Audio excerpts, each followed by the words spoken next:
Cashflow hackers, it's Chris with Life 180, and I am here with Matt. And Matt, if your first time here, Matt is the director of agent development with Life 180. We got a lot going on right now, and Matt and I've been talking. There is an interesting thing going on in the landscape of index universal life insurance industry in general right now. These things happen all the time. There are lawsuits across the board. I guess before I get into anything, I do want to say, because I know all the IUL agents out there are going to be like, oh, there are lawsuits in whole life insurance as well.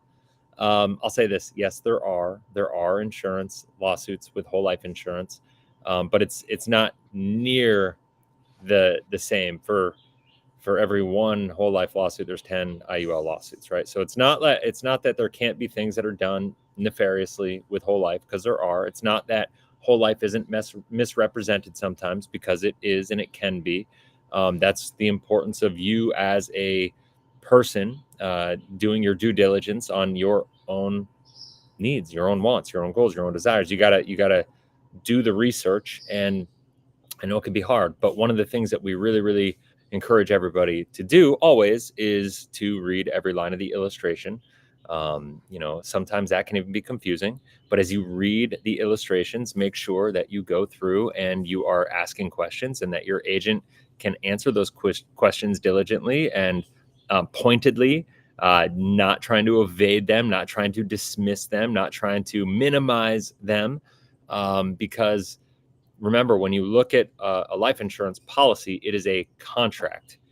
Life insurance actually falls into contract law. When you sign on the document, on the dotted line, when you take delivery of your insurance policy, you're actually signing a contract.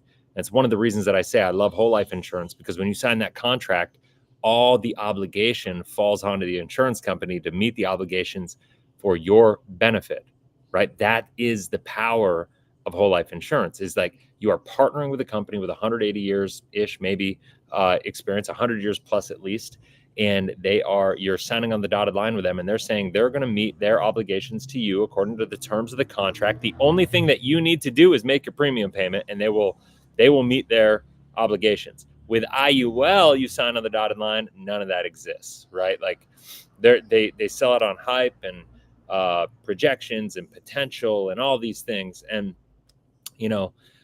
this video is not going to be about justifying or having the conversation about are those expectations and projections and whatever justified or not.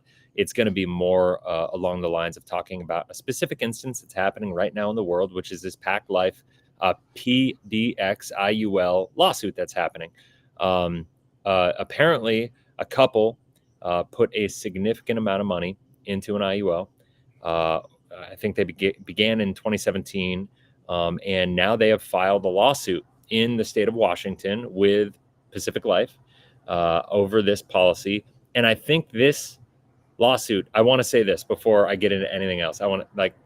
This lawsuit is not necessarily fully representative of the entire IUL market, right? Like, I'm not saying that this was a perfectly designed policy. I'm not saying it was a poorly designed policy. I'm just saying this lawsuit is going to show, and what we're going to kind of unravel for you here and show to you in this video is going to, I think, open your eyes to the contract law side of this stuff, right? And the fact that when you represent contract law, there has to be an element of good faith on both sides of the equation. Otherwise, there can be problems. And I think this lawsuit specifically has the potential to open up Pandora's box for the IUL industry and expose a lot of leaks, a lot of holes in the misrepresentation and bad faith marketing that comes along with IUL. So that's my take right out of the gate. Matt, what do you got before we get into this? I mean, I think it's about time, to be honest. I just sat with a client yesterday, had an IUL, went through the illustration, and I didn't even bother going through the numbers. I just asked her, what do you know about this product and how it works? And she couldn't explain anything. And she was just like, well, I just kind of took his word for it. And after I explained, not even the numbers, not anything, just some of the attributes, she said, I never wanted a product like that. And I think a lot of IUL agents and I know some of them are doing their best to structure it properly and all that. But the problem is it's not about the structure properly and the numbers.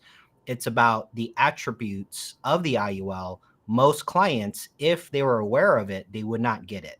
And that's what I stress is the attributes. It's like, would you buy a car that becomes more expensive over time? Everybody would say no. But yet, if I sold you a car and I didn't tell you that it gets more expensive over time, that's a pretty important detail. And I think we should definitely go through this article and some of the key points, because it looks like there's a lot of misrepresentation and some key points that were missed. Yeah, I agree. So without further ado, let's do this. One of the things that we see here, you can see this is a probably one of the most trusted websites in the life insurance space when it comes to just like news and information. So if you are an advisor or a consumer and you're looking to do this, you can see this isn't even a new article. It's August 30th, 2023. I can just say it's new to me. I was not made aware of this until recently. In full shout out, my buddy Jeff from Instagram, and he's another producer, runs a great community, shared it with me. And so I was just like, wow, after doing some research, obviously I'm down here in the Dominican right now, and we're doing some stuff down here, but I spent some time and I went through this and I shared it with Matt, and then Matt took it a little further and dug a little deeper. So what I want to do is let's go through this article, because I think it's really important. And what we're going to do is I'm going to read it to the best of my ability. I know sometimes this can get a little tedious on videos to listen, but I think some of these details are super important. So I'm going to read this, and then Matt's got some really interesting next steps and findings and ideas that he kind of dug a little deeper on, and we're going to share those. So let's do this. The article, you can see PacLife denies fault, asks the court to dismiss the IUL lawsuit in Washington state. I'm going to get to the punchline. The judge denied the dismissal of the lawsuit right here. So PacificLife denied all claims and asked the Washington state federal judge to dismiss a lawsuit brought by a Richland couple dissatisfied with a PDX index universal life policy. Simona G. Marie and Thomas Lewis from Richland, Washington, filed the suit on June 27th against PacificLife, Harding Financial Partners, and Andrew Brown, the producer who sold them the PacificLife PDX life insurance policy.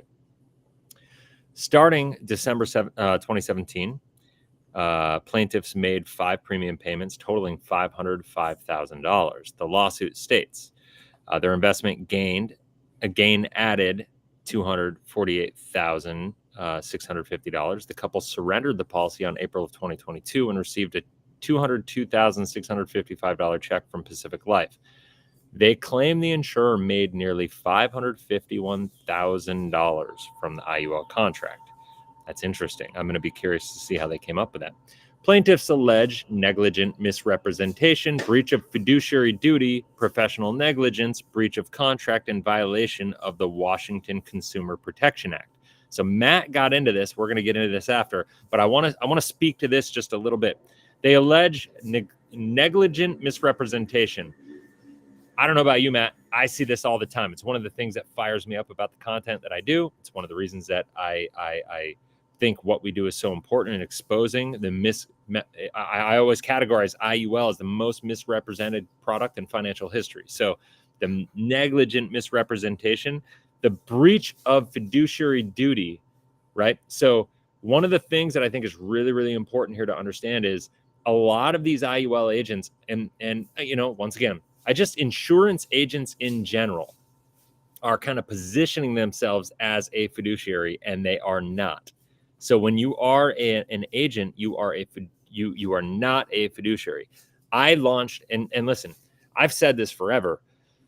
You can act in accordance with the rules that fiduciaries have to follow. That does not mean you are a fiduciary. Even if you have the good faith and the spirit and all that stuff, you are not a fiduciary. Now, as soon as I launched my fund, right, when I launched the Cashflow hacking fund, the private equity fund, and all the documentation and legal stuff that I had to push with that, I have to act and be a fiduciary for my investors. And that is a different thing altogether, right? And so you just have to understand, if you're a consumer and you're buying a policy, these agents are not fiduciaries. So And I think with that, there's some professional negligence that goes along, and just I think the misrepresentation, the negligent misrepresentation, might have to do with how they misrepresented the product. And I don't know, I wasn't there, but if they're saying there's a breach in fiduciary, um, the my guess is maybe that the agent was positioning himself as kind of playing that fiduciary role, which I see very commonly in the IUL space. And I guess let me say this to that.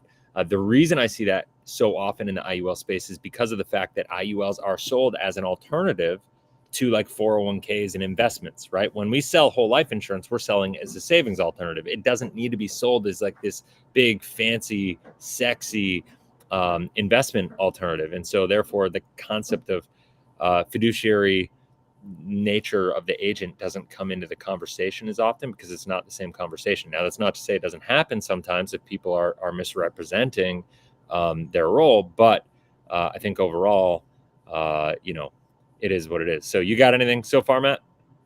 Well, it's interesting, the Washington Consumer Protection Act, if you look it up, there's a lot of elements to it, what falls in line with it, but one is actually specific towards the insurance industry. A lot of agents probably don't know this. And that portion of it, it's insurance bad faith instructions. And if you really look into what that implies, is bad faith insurance refers to tactics insurance companies employ to avoid their contractual obligation to their policyholders. And basically what it comes down to is misrepresentation and not mentioning proper contract language to policyholders. So maybe if you read the policy, there might be some things in there that they're following within the guidelines, but I really doubt that agents who are selling IULs are actually going through that with the clients and actually laying out what the language means. Hey, when they say it's not guaranteed, this is what it means, it's going to lapse, and this is, let me show you what age it's going to lapse. And they're actually going through it. And because of that, there is a sense of misrepresentation. And I think these two clients have a good case. And if they win, and you're an agent, and your livelihood is relying on selling IULs, your whole practice is going to have to change. And you're going to have to really put in more disclaimers and go through the policy and make sure the client clearly understands. And if you did that, the client wouldn't buy. I have a hard time believing the client would buy something with those types of attributes. I just have a hard time feeling that. Yeah, man. No, I agree wholeheartedly. So, all right, let's keep this going. In a 22-page response filed Monday, PacLife said the blame for the outcome of the PDX policy lies with the decisions made by Mary and Lewis. When Mary grew unhappy with the consequences of her own financial decisions, which were, those decisions, let's be really clear about it, was to put money into an IUL, plaintiffs brought the present suit in an attempt to place blame on anyone else, PacLife attorneys wrote. The complaint demonstrates that any alleged harm plaintiffs claims to have suffered was a result of any complaint demonstrated that any alleged harm plaintiffs claim to have suffered was a result of Mary's decision to purchase the policy and pay $1 million premium over 5 years. Mary later decided to pay only half the total premiums and nevertheless expected the policy to perform precisely as originally illustrated.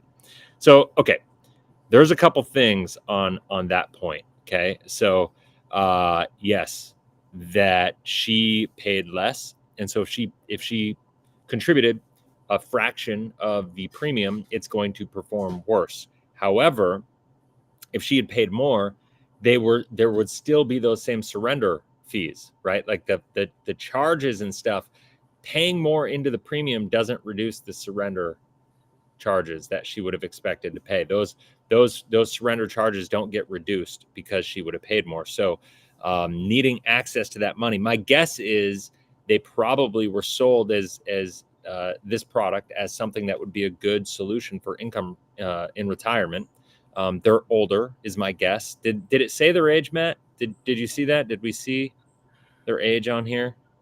I don't see their age on here. So like I don't see, so I'm going to speculate a little bit on this, but I'm going to guess that they were a little older, maybe 55 to 60, and that they were going into retirement or looking to utilize this for retirement. I know a lot of people do this, and when they do this, they put their money in the IUL, and the surrender charges are so high for 10 to 15 years. It's almost impossible for these policies to perform. It is impossible for these policies to perform well enough to expect to utilize them as any sort of income stream during that surrender period. And the problem is, they're sold as this great alternative, for retirement income. And unfortunately, it's the people that are 50, 55, 60, 65 that have the most money. That's the challenge, right? Like, so because of the fact that, those are the people with the money, those are the people that are getting targeted. And so therefore, people are just being like, oh, hey, come and put your money in an IUL. It's this great product. And then they end up being, in this position that these people are. Now, I don't know. Once again, I'm not saying that I know their age, but based on my experience in other situations I've seen play out exactly like this. The ironic part, Matt, like, let's talk about this for a second, right? So the ironic part is that this is a lawsuit. In reading this lawsuit, the crazy thing that I see is I've seen literally 6 or 7 situations like this, exactly like this, in the past 2 months, of people that have those are just the people that have shared their situation with me. I've had a guy come to me that had an MPI policy almost in the same exact boat. You know what I mean? After only 4 years.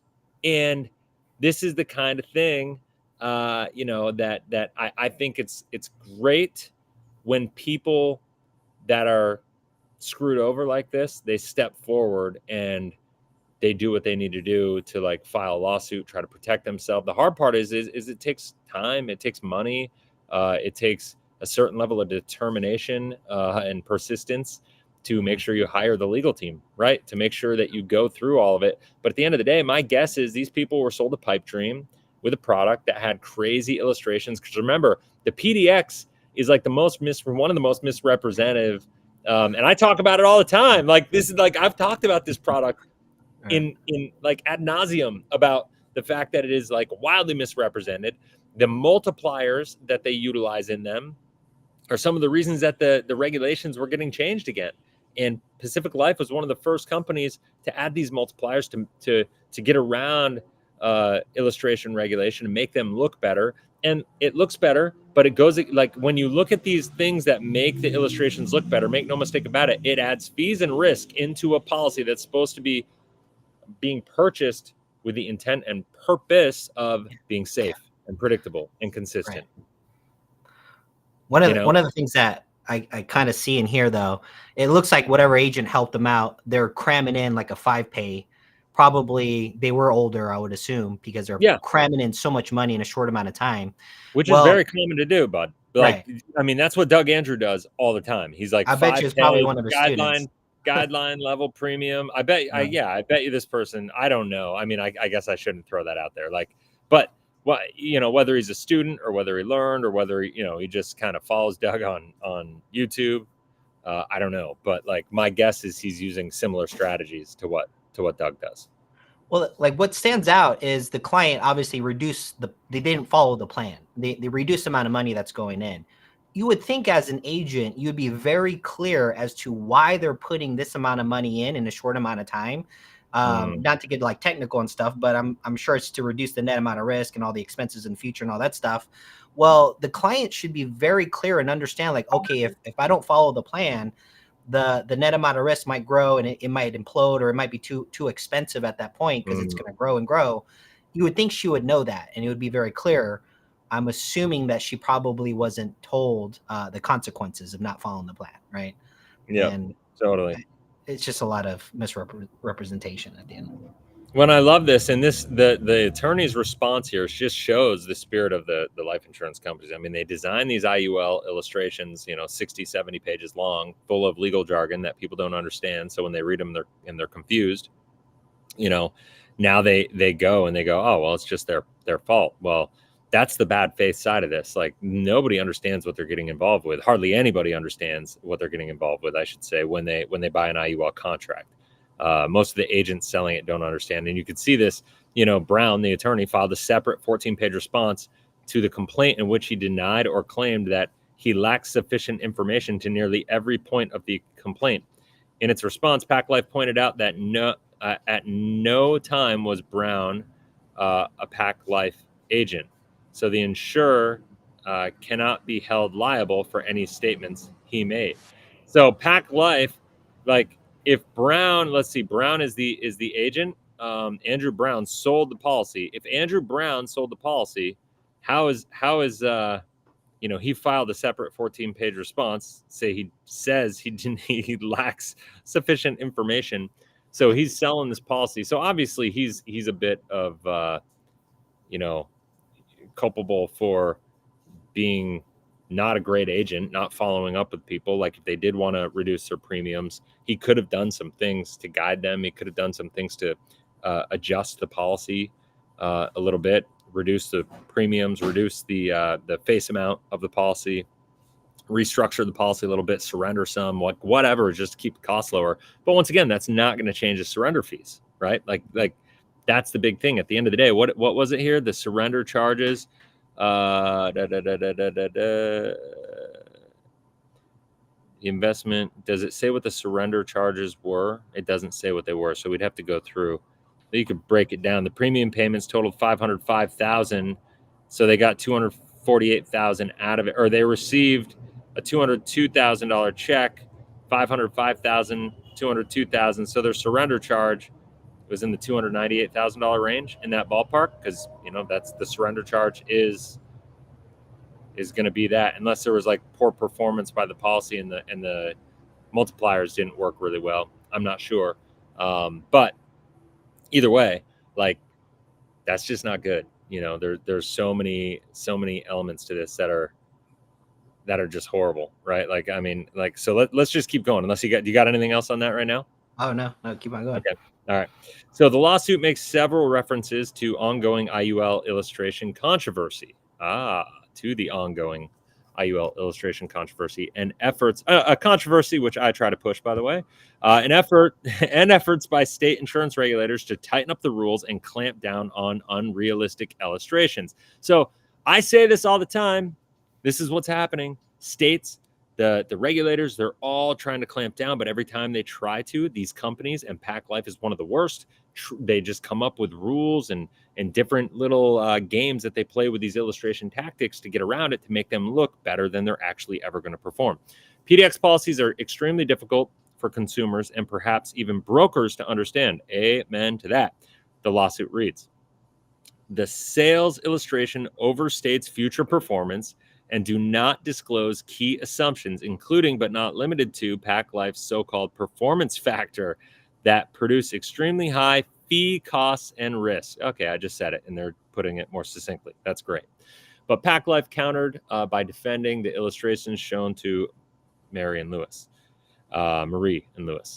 The illustration contains no misrepresentations of, I guess they said this, right? The insurer says that the illustrations contain no misrepresentations of existing fact and could be justifiably relied upon to promise performance, as it contained numerous disclosures that certain elements were non-guaranteed, the insurer claimed. So this is the thing. They're sold as this really amazing, predictable, safe alternative, yet they lean on all their disclosures and disclaimers. And then, but if you talk to the agents about this, the agents will tell you, don't worry about those. It's like, it's like Obi-Wan Kenobi going through, and being like, these are not the droids you're looking for, right? Like, this is like, they just wave a hand in front of the people. It's like, these are not the disclaimers, that they're not relevant to you. Just ignore these things over here. They're not going to be relevant in your life. And people just kind of take it at face value, and it's sad.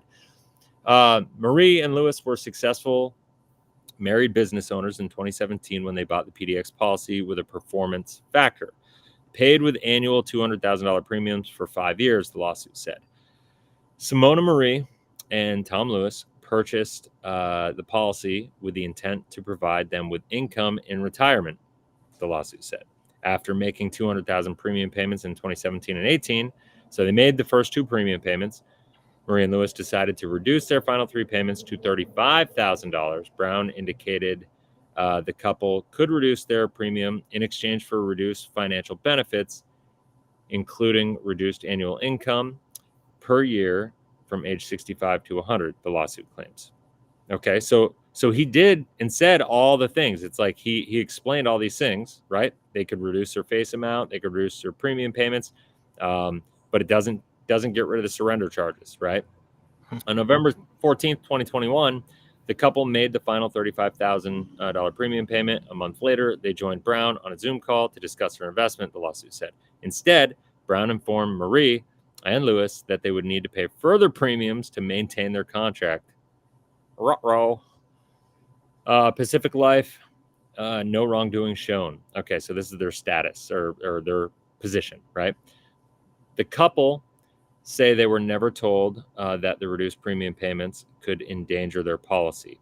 The prompt additional premium payments, or prompt additional premium payments. Marie and Lewis surrendered the policy in April 2022, paying PacLife a $45,000 surrender charge. So there was no, like, what I don't understand. Okay, $45,000 surrender charge. They put $505,000 in. They only had 200 whatever thousand available, so their insurance costs were through the roof. Yeah. If that's the case, this is obviously not. There's a couple things going on here. This, and to defend all the IUL agents that'll say this, like, this is obviously not a well-designed policy. But I'll tell you this: even if it were a well-designed policy, you're still going to have problems with this situation, if that's what they were looking for. In a competitive IUL sales world with constantly changing regulations, the plaintiffs sought to paint the PacLife PDX as an especially egregious product. I would agree. No IUL product in the industry contemporaneous with the PDX policy was riskier than the PDX policy, the lawsuit reads. It's actually true. But PacLife said their policy performed within the parameters outlined in the policy the plaintiff signed. Yeah, according to, remember, you look at the current non-guaranteed assumptions, the midline assumptions, and then the guaranteed. It's always going to fall within that realm, right? Because they signed a contract that showed, hey, this is all the things, but that could be that the policy could perform as, but that doesn't mean they understood what they were getting involved with. That's the problem. While plaintiffs generally complain that PacLife's PDX policy is confusing, misleading by nature, the complaint alleges no wrongdoing by PacLife with regard to the issuance or management of the policy, the response reads. Plaintiffs claim PacLife breached the policy, but do not point any policy language that PacLife failed to comply with, right? So that's the challenge. These illustrations, like, admonish the insurance companies pretty much from any wrongdoing, because if you read the illustration, it's hard, right?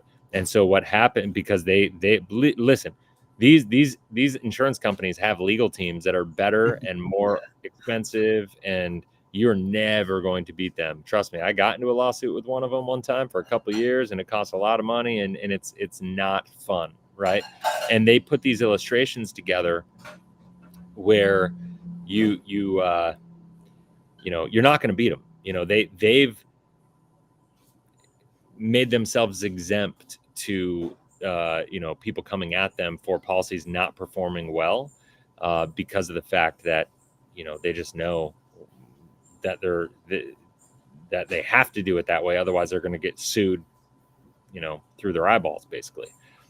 Why plaintiffs generally complain that PacLife's PDX policy is confusing, misleading by nature, or while they do that, the complaint alleges, oh wait, no, that's the part I just read. Plaintiffs allege a claim against PacLife for negligent misrepresentation, but allege no representations at all by PacLife other than the illustration, in which they cannot point to any false representations of fact. Okay, and that's the end of the article. So that said, here's the deal. Like, think about this. They know, and this is the people, and this is the thing. It's like the spirit, the good faith the intent of the product, the misrepresentation of the product that it is, right? Because it's sold as this one size fits all financial solution, 401k alternative. Even these companies are getting behind it. They're naming their products. They're creating riders on products that would get you to think that you can be in an amazing financial position, and you can get this amazing retirement income, and they illustrate this unrealistic retirement income and all these different things. So to that accord, there's a lack of good faith by the insurance company. From a contract law perspective, the illustrations and all the disclaimers and illustrations, you're screwed. Like as a policyholder, you're not going to beat them on that. So I actually think it's really good that they're focusing on kind of the lack of good faith by the agent and by the company, because they can't find any real misrepresentation, because the insurance company covers their own ass. They're just going to, right? Like that's how it goes. That's how these illustrations are. They're like, you signed it. You know, it's like, I say it all the time, it's buyer beware. The insurance company's like, hey guys, you put $505,000 into this. You signed the policy. You should have read the contract. It's only 68 pages long or whatever it is, right? You should have just read every line and known what you're getting into, right? I got news for you. Anybody putting that kind of money into a contract, if it's that confusing, you should go out and hire an attorney or a third-party actuary to evaluate the illustration to see, and so you can actually figure out where the risks are to you. You know what I mean? There are actually actuary services out there that will do it for you. They're going to charge you $1,500, $2,000. But if you're going to plan on putting $500,000 into this, maybe $2,000 is worth getting a second opinion before you go planning on dumping all that money into something, when it's your entire retirement on the line. I don't know. That's just me. So Hazeltine, what's up, man? Good question to ask when buying a financial product. What are my contractual rights under this contract? Yeah, I mean, the contractual rights under the contract with an IUL are you have pretty much none. Look at the guarantees. Those are your contractual rights. Look at the guarantees. Those are the contractual rights. If you feel comfortable and you feel like it's worth it looking at the guarantees, that is the contractual right for you, is you have to look at the guarantees. Anything aside from that, it's kind of crazy. So we got about 10 minutes, Matt, right?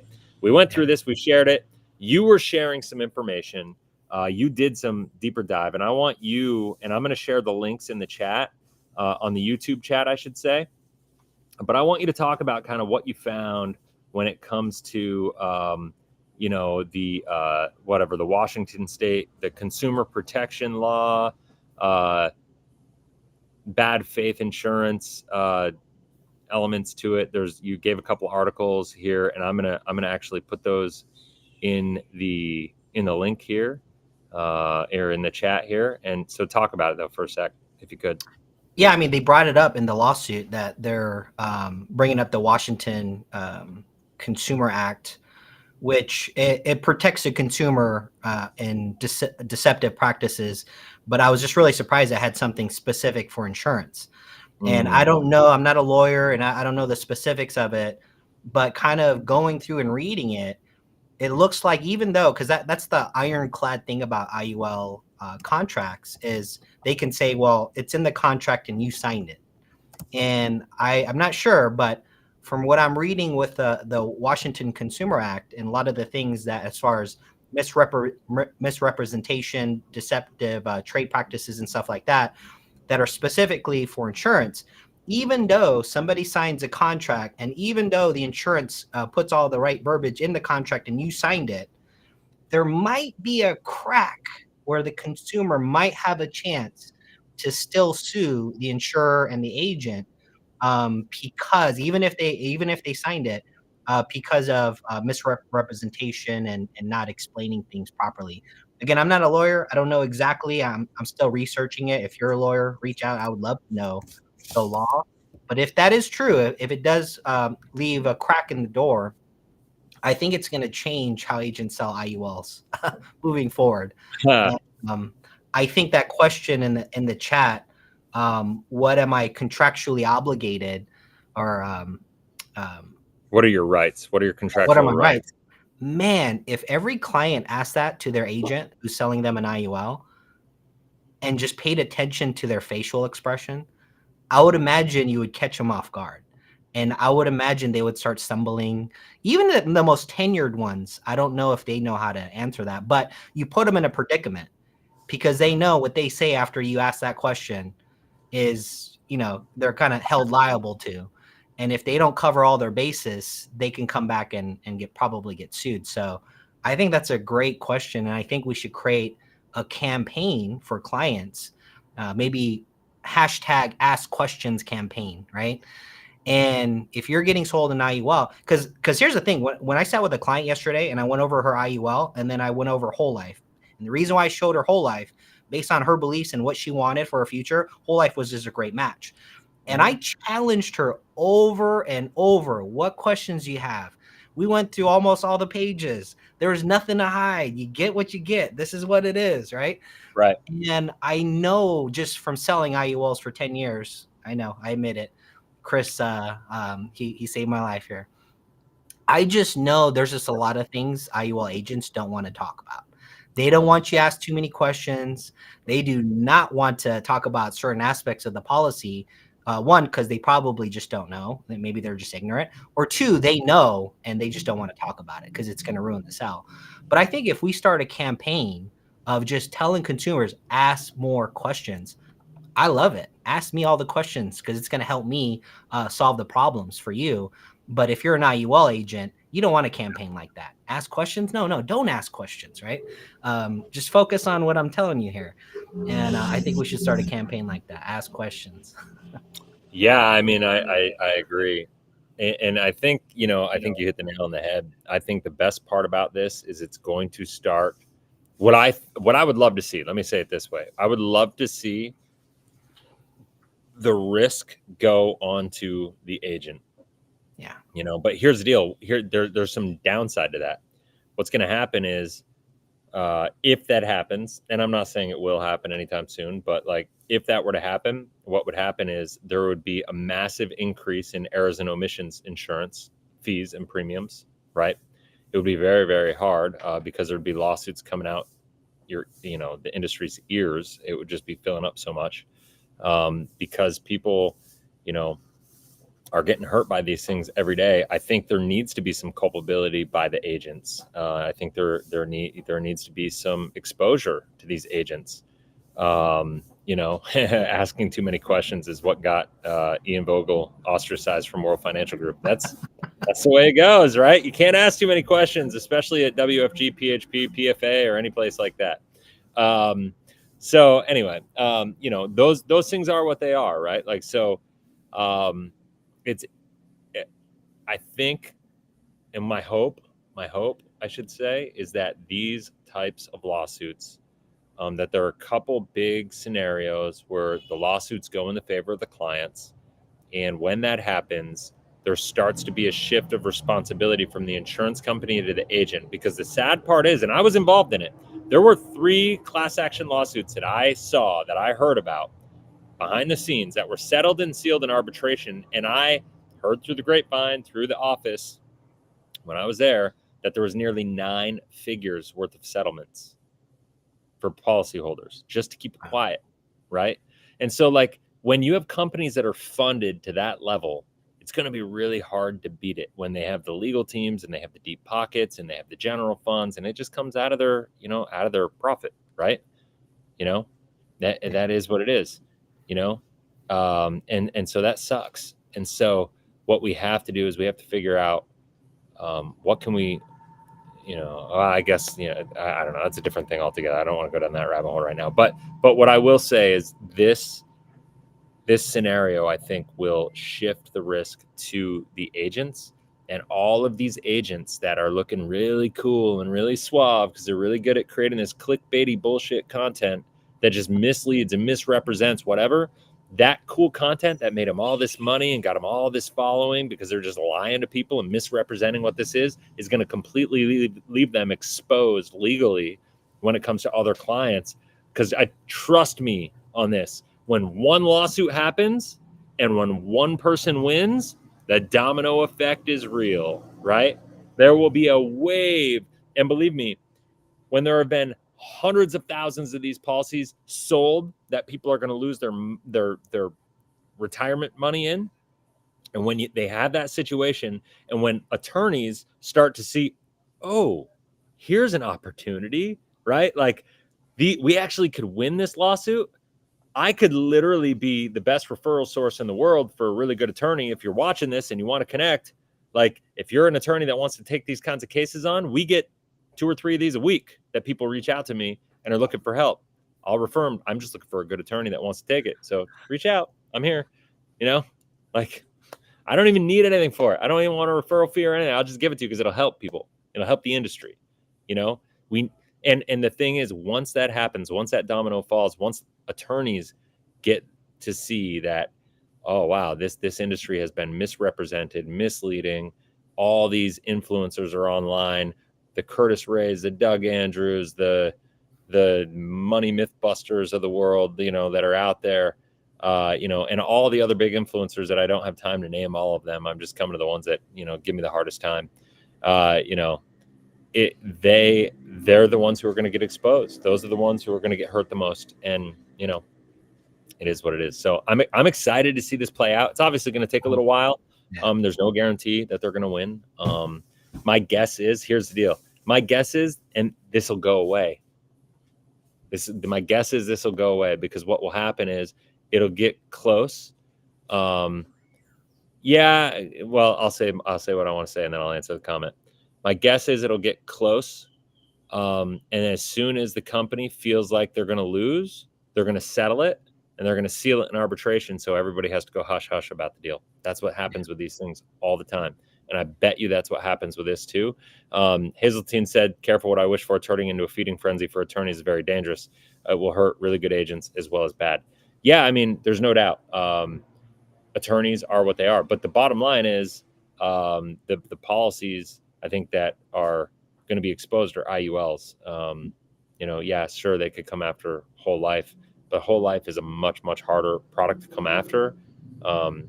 And unless you're selling whole life as an investment, which you shouldn't be. And if you are, no offense to anybody. And I know this isn't you, Hazeltine, but no, if you're an agent selling whole life as an investment alternative, like a real investment, kind of the way people sell IUL, then you deserve to get in trouble. That's just my take, you get what you get, And so I don't know. I think,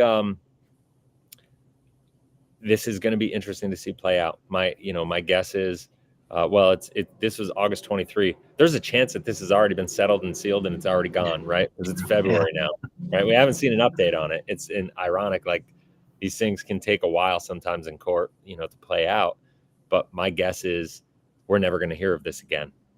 And if you never hear of it again, what is the assumption? The assumption is it was settled and it was sealed in arbitration, because if the insurance company won, I promise you they would parade the fact that they won it. Yeah, for sure. And if they lost, they would parade the fact, somebody would be parading the fact, like me would be parading the fact that they lost. If we didn't hear it, it means the insurance company knew they were going to lose, so they settled it and sealed it, so they had to shut the people up. And that is how this IUL industry works, and it is just horribly wrong. So anyway, that's all I got. Stay tuned for the update. Yep. We're going to come back. We're going to keep our eyes open. Anybody sees any updates on this, let me know. But we'll keep looking.